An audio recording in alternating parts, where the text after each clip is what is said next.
Bonjour à tous, c'est Fred, j'espère que vous allez bien, je suis ravi de vous retrouver une fois de plus pour une nouvelle vidéo. Aujourd'hui, on va décortiquer un poste et un rôle que les moins de 20 ans ne peuvent certainement pas connaître, mais qui a été remis au goût du jour par un certain Pep Guardiola. J'ai bien entendu parler du poste de défenseur et le rôle du libéro. Pour ceux qui ne le savent pas encore, cette année sur FM, il y a eu une nouveauté. On peut dorénavant utiliser un libéro dans une défense à 4 avec notamment deux défenseurs centraux. Sur les opus précédents, nous étions forcément limités et il fallait impérativement avoir une défense à 3 pour pouvoir positionner un libéro dans le centre de la défense. Dans l'histoire du football, le libéro évoluait naturellement derrière deux défenseurs centraux. Le terme libéro vient de l'italien libre, qui signifie que le joueur était un électron extrêmement mobile qui lui permettait de naviguer de part et d'autre de sa défense afin de compenser et de solidifier l'assise défensive de son équipe. Le football est en pleine évolution et le libéro derrière les deux centraux a maintenant disparu. Pourquoi ? Parce que le gardien prend maintenant une place prépondérante au sein de la défense et il fait parfois tampon de façon à intercepter les ballons qui sont projetés derrière les deux centraux. Mais les défenseurs ont évolué et le libéro se retrouve maintenant positionné dans l'axe du terrain parmi un des deux centraux.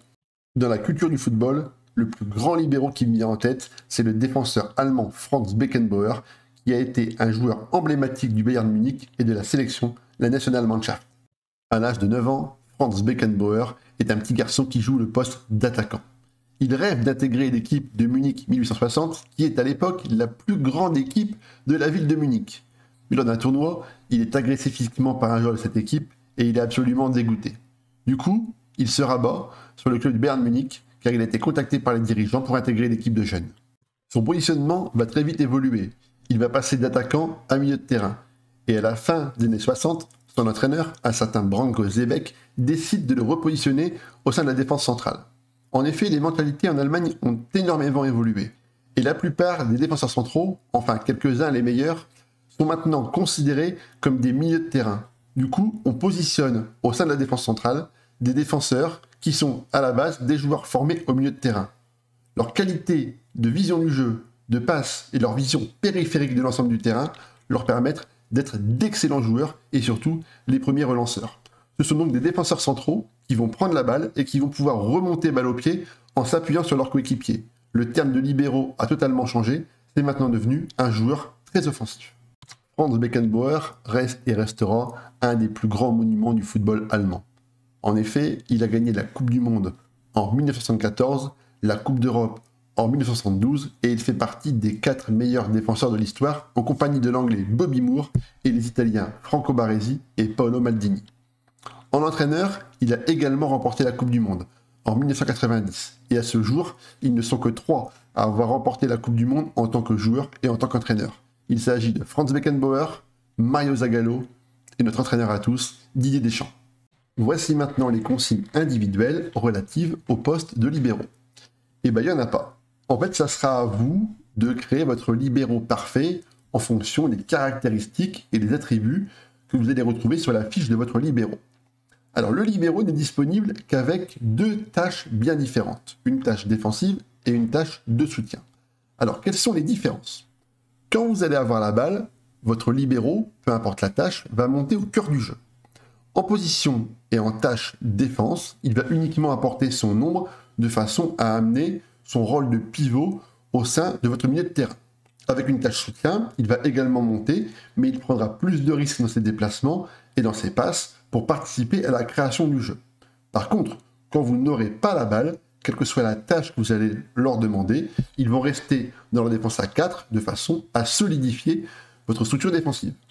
On va maintenant parler des différents attributs nécessaires pour avoir un bon pivot sur le milieu de terrain.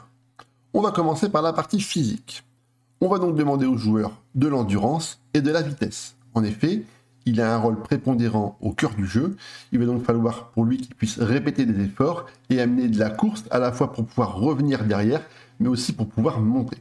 Ensuite, il lui faudra une très bonne détente verticale et de la puissance. Ça, c'est pour le domaine aérien. Comme on l'a vu dans l'histoire du football, les libéraux sont souvent ou majoritairement des joueurs milieu de terrain ou milieu de terrain défensif qui sont redescendus un cran plus bas pour apporter leur vision du jeu. Il faudra donc avoir des bonnes notes de contrôle de balle et de technique, mais également des notes de passe impeccables pour pouvoir créer également des occasions. Après, on retrouve les caractéristiques classiques pour un défenseur, à savoir des notes de jeu de tête, de marquage, ainsi que le tacle. Pour les notes mentales, les notes d'anticipation, de décision et de placement sont forcément nécessaires à son bon positionnement sur le terrain.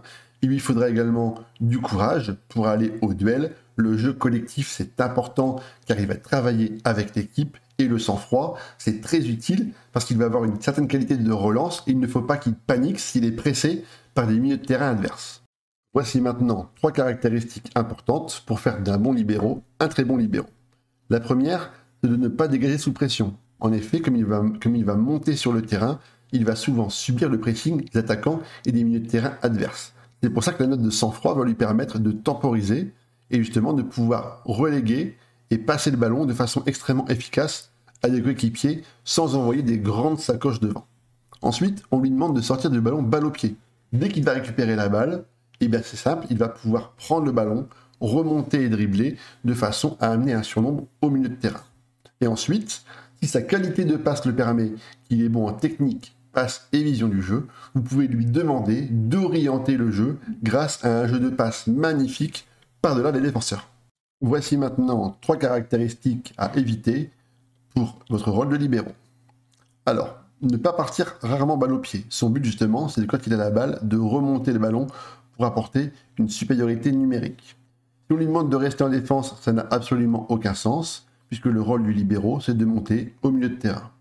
Il ne prend pas les espaces, le pivot va devoir se déplacer de façon à être efficace dans son positionnement. S'il reste de façon fixe au même endroit, ça ne sert à rien de mettre un libéro dans la tactique. Voici maintenant 4 joueurs qui peuvent parfaitement remplir le rôle de libéro. On a Benjamin Pavard, qui a une très belle carte en tant que libéro. Donc on voit qu'on retrouve des caractéristiques comme ne dégage pas sous pression et sort de la défense balle au pied. On a Fabinho, qui maintenant est parti en Arabie Saoudite, donc pour refaire venir, ça va être très compliqué. Lui, il décroche pour récupérer la balle, il tente d'orienter le jeu sur les ailes et il sort de la défense balle au pied. On a Aymeric Laporte, qui lui également ne dégage pas sous la pression, tente des passes de loin et sort de la défense balle au pied. Et Matt Hummels, qui lui également, par contre, on tente des passes de loin. Voilà, donc c'est 3 joueurs, 3 profils différents, extrêmement complets sur tous les attributs. Donc si vous avez un milieu de terrain, par exemple, qui a des caractéristiques très bonnes à la fois défensives et en vision du jeu, vous pouvez éventuellement essayer de le recycler en tant que libéro. Voici maintenant quelques types d'animation défensive que vous pouvez utiliser pour mettre en place un libéro. La première, c'est un libéro soutien et quand il va avoir la balle, il va monter par ici. Et à côté de lui, on va retrouver le nouveau rôle qui est l'arrière latéral inversé qui va venir coulisser ici, justement pour pouvoir compenser les montées du libéro. Et pour cette deuxième tactique, j'ai créé une défense à 3 avec 2 pistons.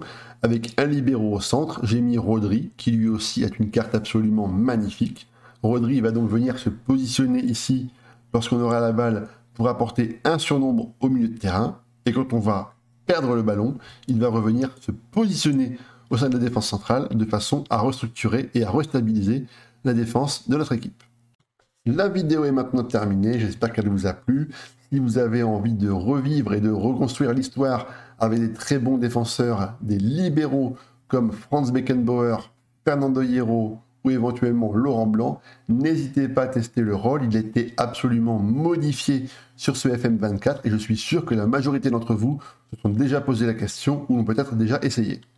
Je vous invite comme d'habitude à vous abonner à la chaîne, à la partager, à liker et à mettre des commentaires, ça aide pour la visibilité. Vous retrouvez en description les liens vers mes différents réseaux sociaux, notamment Twitter et sur Twitch, où je fais parfois des lives le soir quand je n'ai pas de vidéo à tourner. Sur ce, on se dit à bientôt pour une prochaine vidéo. Allez, à ciao les gars.